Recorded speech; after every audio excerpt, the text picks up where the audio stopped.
학생 여러분, 네, 벌써 개강하고 5주차가 되었습니다. 얼굴 한번 뵙지도 못하고 이렇게 5주가 흘렀는데 잘 지내고 계시죠? 우리 지난 4주차에는 바로 우리 대면 수업을 할 수 있을 거라고 생각해서 사실은 휴강을 처리를 하고 그리고 보강 날짜를 잡아서 알려주었는데 지금 좀 길어질 것 같아요. 그래서 일단 4주차 수업은 예정대로 보강을 하는 걸로, 네, 잡힌 날짜에 보강을 하는 걸로 하고 앞으로는 수업을 이렇게 온라인 수업으로 계속 해야 될 것 같아서 우리가 좀 앙상블 음악을 하면서 또 기본적으로 알아야 될 내용들에 대해서 조금 더 좀 생각해보는 시간을 좀 가지고자 합니다. 지난 시간에도 말씀을 드렸다시피 피아노 앙상블의 수업, 앙상블의 역사는 피아노 자체의 어떤 그런 역사하고 뗄래야 뗄 수 없는 관계가 될 거예요.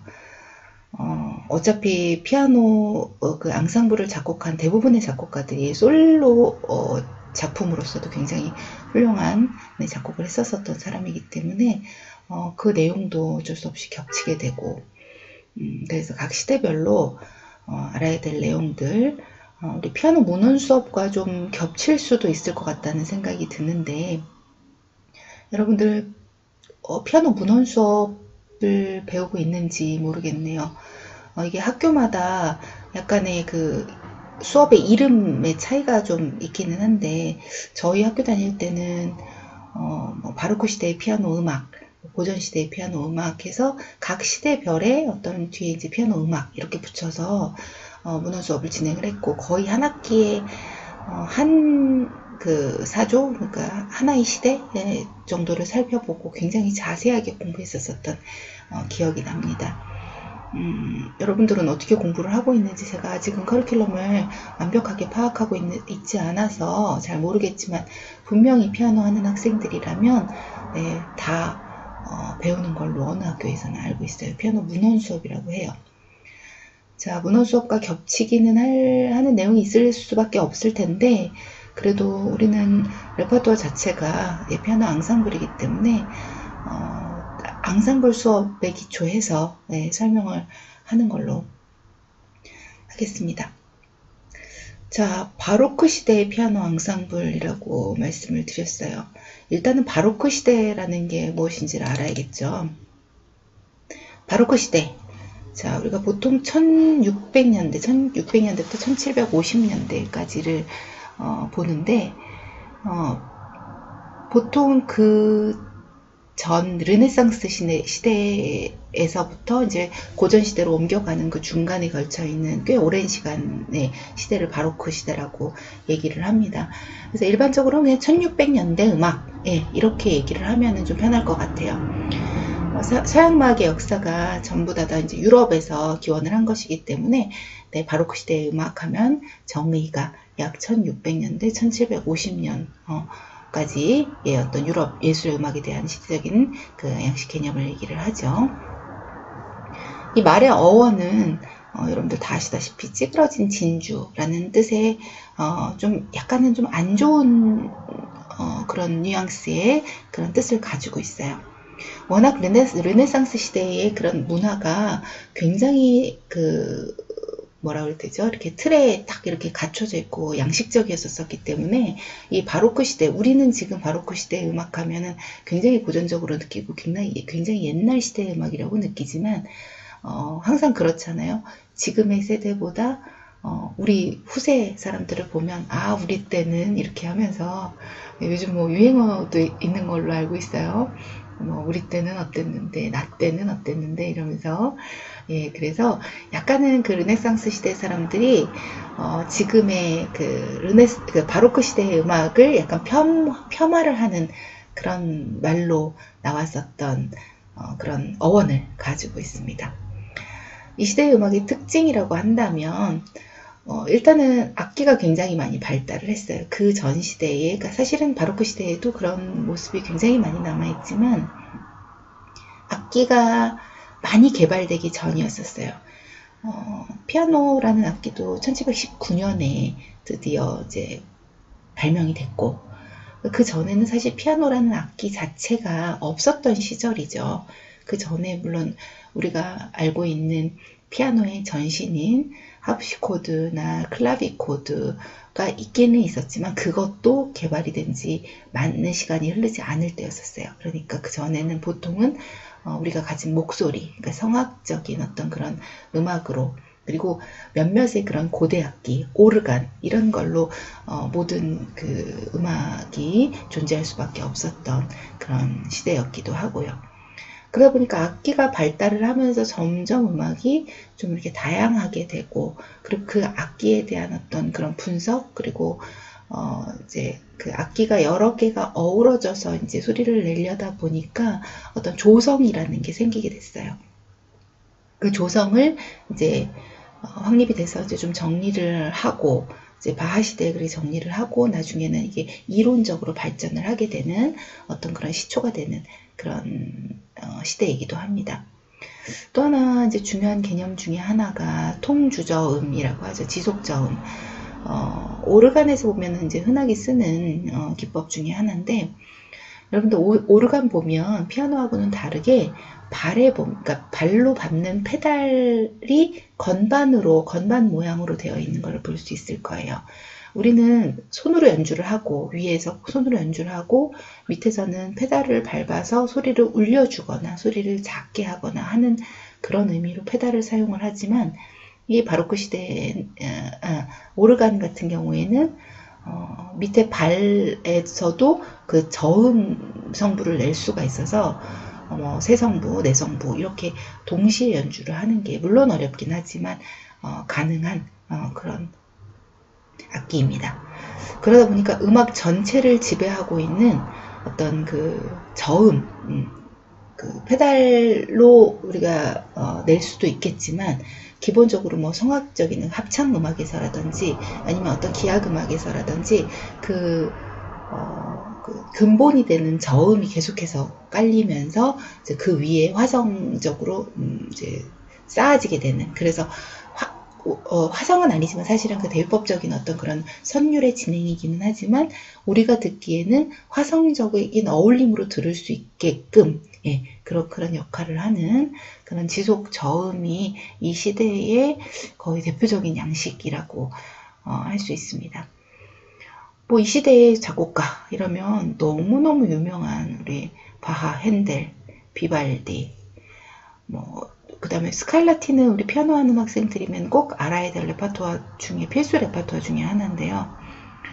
뭐 콩쿠르를 나가든 아니면은 뭐 독주회를 하든 연주회를 하든 어쨌든 어디에서든지 우리가 이제 앞으로는 시대별로 연주를 해야 되는 그런 일들이 많을 거예요. 뭐 바로크, 고전, 낭만, 현대 이렇게 4개의 사조를 우리가 보통은 하나의 그 서양 음악사의 어떤 그런 시대적인 사조의 흐름이라고 보는데, 바로크 시대, 그 다음에 고전 시대, 낭만 시대, 현대 이렇게 4개의 사조 중에서 이렇게 한 곡씩을 뽑아서 이렇게 보통은 독주의 프로그램이든 아니면 이제 뭐 국제 콩쿨이든 이렇게 연주를 하게 되는 경우가 아주 많습니다. 그런 데서 보면 우리가 바하 평균율, 피아노 하시는 분들은 다 아시겠지만 바하 평균율을 연주를 하거나 아니면 스칼라티 소나타, 이게 사실은 피아노 레파토아 중에서는 거의 필수적인 레파토아이기 때문에 거의 바로크 시대 음악을 연주를 한다 그러면 바하 아니면 스칼라티 곡을 연주를 하시게 될 겁니다.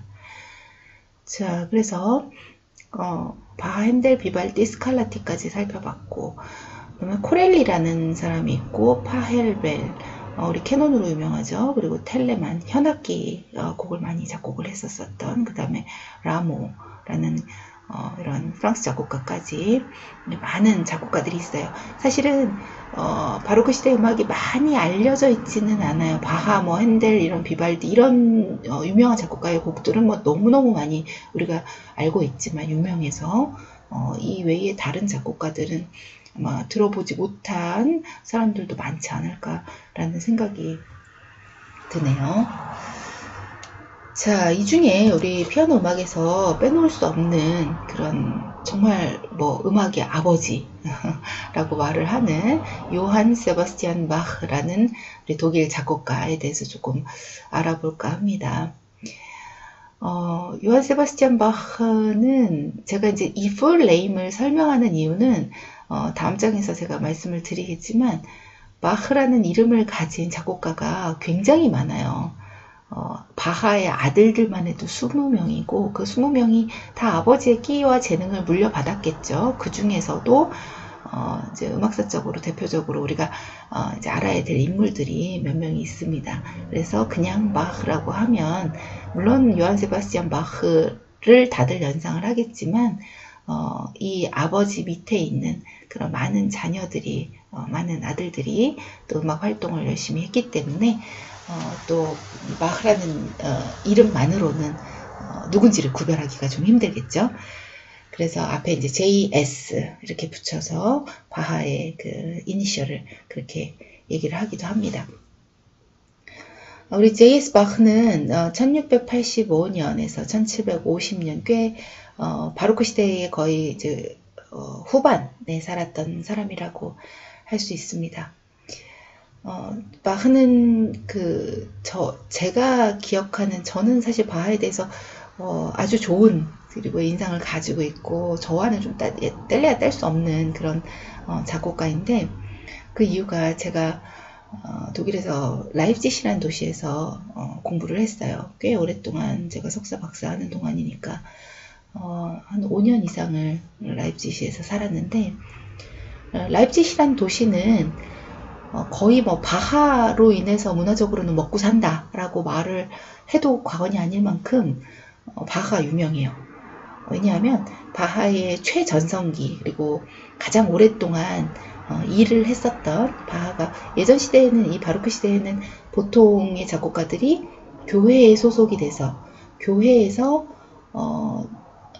이렇게 직장 삼아서 교회가 직장이 되겠죠. 그래서 교회에서 필요한 음악들을 작곡을 하고 또 교회에서 필요한 음악들을 이렇게 연주를 하고 네 그게 이제 본인의 직업이 되는 그런 경우가 많았어요. 이 바하도 이제 라입지시 안에 있는 토마스 교회라는 곳에서 생애 대부분의 시간을 보냈고 그리고 거기서 가장 최전성기를 누렸고 그리고 바하가 작곡했었던 수많은 정말 명곡들이 그 토마스 교회에서 예배를 위해서 사용이 됐었던 그런 것을 볼 수가 있습니다. 그래서 바하의 숨결이 굉장히 많이 남아 있어요. 도시 이곳저곳에 정말 바하의 동상 그리고 바하의 기념품 이런 것들을 어디 가나 좀 볼 수 있어요. 그리고 4년에 한 번씩 바하에서는 바하 콩쿨 전 세계적으로 유명한 뭐 첼코스키 콩쿨, 쇼팽 콩쿨처럼 이렇게 굉장히 유명한 음악하시는 분들 사이에서는 메이저급 콩쿨로 알려져 있는 바하 콩쿨이 4년에 한 번씩 열립니다. 또 저를 가르쳐준 저희 은사님께서 또 바하 콩쿨 출신이시기도 하고 해서 바하가 굉장히 중요한 레퍼토아 중에 공부할 때 제가 이제 유학 시절에는 굉장히 중요한 레퍼토아 중에 이제 바하곡이 포함이 돼 있었어요. 그리고 저희 선생님께 저는 정말 바하 음악을 잘 배웠다고 말을 할 수 있을 만큼 정말 저에게는 잊혀지지 않는 그래서 지금도 요한 세바스티안 바흐 그러면 그때 제가 공부했었던 라입지시라는 도시 그리고 그때 공부했었던 학교 그리고 그 도시의 어떤 그런 풍경 우리 선생님 좀 그런 것들이 참 많이 생각이 납니다. 그래서 여러분들과 바하에 대해서 얘기할 수 있어서 저는 너무 기쁘게 생각을 해요. 자, 바하의 지금 피아노 앙상블 작품만 이렇게 좀 써놔 봤어요. 바하의 사실은 이 바하 시대에도 피아노가 이렇게 보급이 확실하게 됐었던 시기는 아니었었어요. 요즘에도 사실은 뭐 요즘에야 뭐 사실 뭐 이렇게 유튜브라든지 그럼 미디어들의 발달로 인해서 어떤 문화가 하나가 정착이 되기까지 굉장히 빠르고 또 유행도 빠르고 그러다 보니까 사라져가는 어떤 그런 속도도 굉장히 빠른데 이 시대에는 사실은 그런 미디어들도 제대로 없었고 실제로 내가 그 연주를 가서 보지 않으면 그런 다른 사람의 어떤 그런 생각과 그런 다른 사람의 어떤 그런 예술 세계를 이해할 수 있었던 그런 길이 없었기 때문에 이 시대에는 좀 문화적인 그런 파급이라고 해야 되나요? 그런 것들이 좀 늦을 수밖에 없었겠죠. 그러다 보니까 1719년에 이탈리아 사람인 크리스토포리라는 사람이 피아노를 처음 발명을 했어요. 이건 여담이기는 하지만 여러분들 피아노라는 악기가 왜 악기 이름이 피아노가 됐는지 이렇게 여러분 연주하다 보면 작게 연주한다, 여리게 연주한다라는 말이 피아노잖아요. 그 말이 어디에서부터 기원이 됐느냐 하면 이전에도 사실 피아노가 발명되기 이전에도 건반 악기가 있었죠. 건반 악기, 뭐 오르간도 있었고 사실 그리고 하프시코드, 클라비코드라는 어떤 그런 건반 악기의 개념이 없지는 않았어요. 근데 크리스토폴이라는 사람이 이 피아노를 개발을 해놓고 피아노를 발명을 해놓고 자 이름을 뭐로 지을까 라고 고민을 했대요. 그런데 악기의 가장 큰 특징을 이름에다가 그냥 갖다 붙이면 사람들이 이게 어떤 악기인지를 고민을 안 해도 알아볼 필요가 없잖아요. 그래서 가장 큰 기능이 이전 시대의 그런 클라비코드, 합시코드는 피아노 포르테가 조절이 안 됐어요. 그러니까 작고 큰 소리를 조절을 해서 낼 수가 없었어요. 그런데 크리스토폴이라는 사람은 피아노 악기를 개발을 하면서 해머가 현을 쳐서 소리를 내는 그런 방식, 액션의 방식을 택하다 보니까 작고 큰 소리가 구분이 되게끔 연주를 할 수 있는 거예요.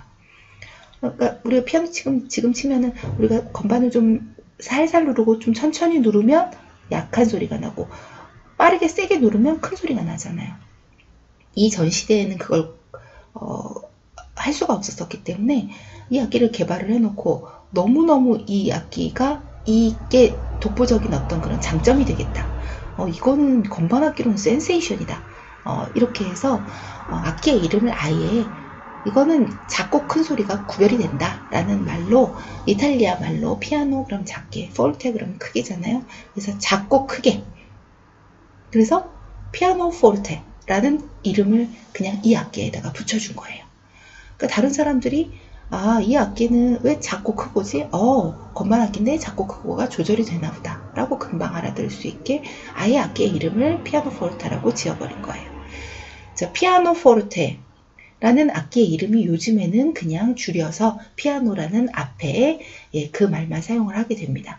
그래도 그 피아노 포르테라는 말이 아직까지도 남아있어서 뭐 오케스트라 악보를 본다든지 아니면 다른 악기들과 섞여 있을 때 피아노라는 악기의 약자가 P.F. 이렇게 되어 있는 거를 여러분들 볼 수 있을 거예요. PF 그러면 피아노 포르테, 피아노라는 악기의 뜻이죠. 우리가 바이올린 그러면 VN 이렇게 줄여서 쓰고 뭐 첼로 그러면은 VC 이렇게 줄여서 쓰거든요. 피아노는 PF라고 줄여서 쓴다는 거, 그리고 피아노 포르테의 어원까지도 알아봤습니다. 자, 피아노가 1719년에 개발이 돼서 이게 이제 전 유럽으로 퍼지기까지 시간이 좀 걸렸을 거예요. 왜냐하면 악기의 사이즈도 크고 그리고 굉장히 고가였겠죠. 그러니까 이런 악기가 있다는 것도 예전에는 확산이 되면서 알려지기까지 굉장히 오랜 시간이 걸렸을 텐데 그런 이탈리아에서 발명된 악기를 뭐 독일이나 다른 유럽에서 그거를 가지기까지는 굉장히 시간이 많이 걸리지 않았을까라는 생각이 듭니다. 그래서 사실은 요한 세바스찬 바흐 그 건반 악기의 곡들이 피아노를 염두에 두고 쓴 곡들은 거의 없어요. 다 합시코드, 클라비코드 그리고 지금 여러분들께 소개하는 이 피아노 듀오 작품들도 거의 원곡은 오르간곡이라든지 성악곡들에서 기인한 것들이 많습니다. 자, 보시면 아시겠지만 맨 위에 보면은 피아노 콘체르토, 피아노 2개의 피아노 콘체르토, 3개의 피아노 콘체르토, 4개의 피아노 콘체르토 이렇게 있죠. 그리고 밑에 보면 콘체르토, 듀에 챈발리 이렇게 돼 있는데 2개의 챈발로를 위한 그런 콘체르토. 이런 수많은 곡들이 있죠. 여러분들 아시겠지만 콘체르토 그러면 오케스트라와 같이 연주하는 그런 음악을 콘체르토라고 합니다. 오케스트라와 솔로 악기가 같이 연주를 하는데 이 곡은 특별히 2개, 3개, 4개의 피아노를 놓고 그 다음에 콘체르토가 오케스트라를 놓고 이렇게 해서 같이 합주를 하게 되는 형태를 얘기를 하는데 오늘 음악을 좀 하나를 들어볼까 하고 골라봤어요. 이제 대규모의 곡이면은 어차피 뭐 피아노가 많이 들어가니까 그리고 가장 또 연주가 많이 되기도 하고 그래서 4개의 피아노를 위한 콘체르토를 이제 골라봤어요. 자, 이 곡의 원곡은 여러분들이 이거 이제 요한 세바스티안 바흐 콘체르토 뭐 for pianos 이렇게 해서 찾아보면 바흐 옆에 비발디가 같이 써져 있는 거를 보시게 될 거예요. 바흐 비발디 콘체르토 for pianos 이렇게 써 있을 거예요. 이 콘체르토는 바하가 원곡인 비발디의 곡을 가지고 쓴 거예요. 그러니까 원곡은 비발디의 곡이에요. 그러다 보니까 비발디가 원래 다른 악기를 위해서 사용됐었던 그런 멜로디를 바하가 차용을 해서 피아노 곡으로 편곡을 한 거죠. 그러니까 사실은 피아노는 아니죠. 그 당시에는 이제 합시코드죠. 합시코드를 위해서 4개 합시코드를 위해서 써놓은 곡을 요즘에는 피아노로 많이 연주를 하고 또 피아노 하시는 분들이면 거의 뭐 아마 한두 번들은 다 연주를 해보시지 않았을까라고 싶을 정도로 연주가 많이 되는 곡입니다.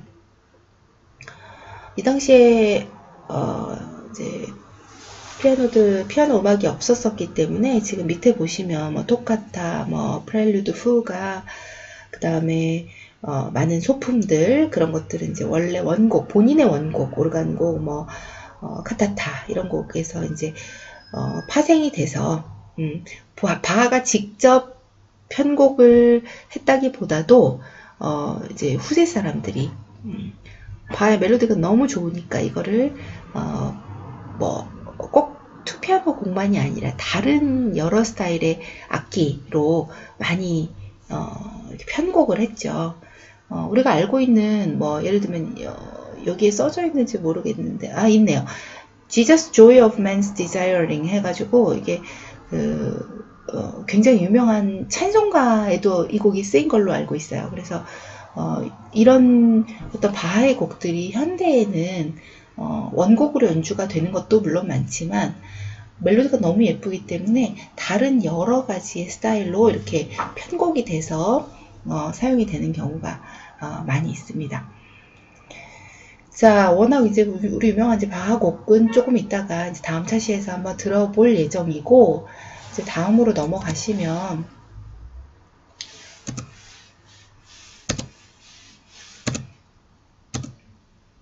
자, 바하의 아들들이라고 제가 이제 적어놨는데 아까 말씀드렸다시피 바하는 여러 명의 부인을 두고 그 중에 20명의 아들이 있었다고 해요. 뭐 딸은 언급이 없는 걸 보니까 예전에는 아들들만 뭐 옛날 시대에는 그랬는지 아들들만 언급이 돼서 아들들만 이렇게 숫자로 몇 명이 있다 이렇게 써져 있는데 이렇게 좀 음악적으로 이렇게 좀 살펴봐야 될 이런 이제 아들들이 있어요.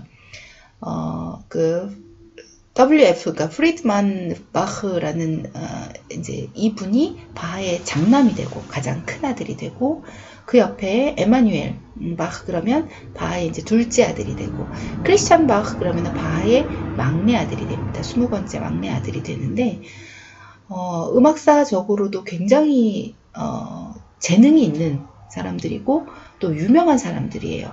특별히 WF 바흐 같은 경우에는 작품들도 굉장히 많고 장남이라서 가지게 된 것들이 굉장히 많을 거예요. 또 하나는 에마뉴엘 바하보다도 크리스찬 바하예요.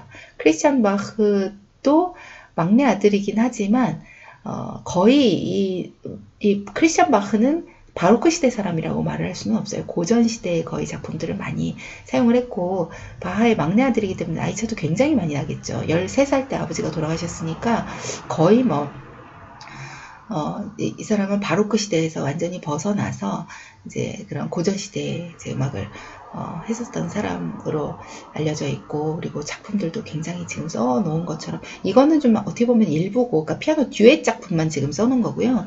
피아노 솔로 작품들은 이거보다 훨씬 많습니다. 그리고 나중에 여러분들도 이렇게 한두 번씩은 접해보실 기회가 또 있을 거라고 생각을 합니다. 그래서 이렇게 바하의 아들들이 있고, 아까도 언급했다시피 이 이외에 뭐 비발디라든지 핸델 이런 사람들도 이 시대를 풍미했었던 사람이긴 하지만, 참 안타깝게도 피아노 듀엣 작품도, 피아노 앙상블 작품들이 많지가 않아요. 사실 그분들은 스칼라티 같은 경우는 피아노 곡들이 많음에도 불구하고 듀엣 곡들이 거의 없고, 그리고 비발디나 다른 뭐 텔레만이나 이런 분들은 피아노 막 건반 악기의 자체에 대한 어떤 작품들이 또 많지도 않아요. 그렇기 때문에 거의 피아노 듀엣 작품에서 바로크 시대 음악을 얘기를 하면 거의 바하로 아주 대부분을 이야기할 수 있지 않을까라는 생각을 합니다. 자, 이번 시간 여기서 마치고 다음 시간에는 2차 시에는 음악을 좀 들어볼 거예요.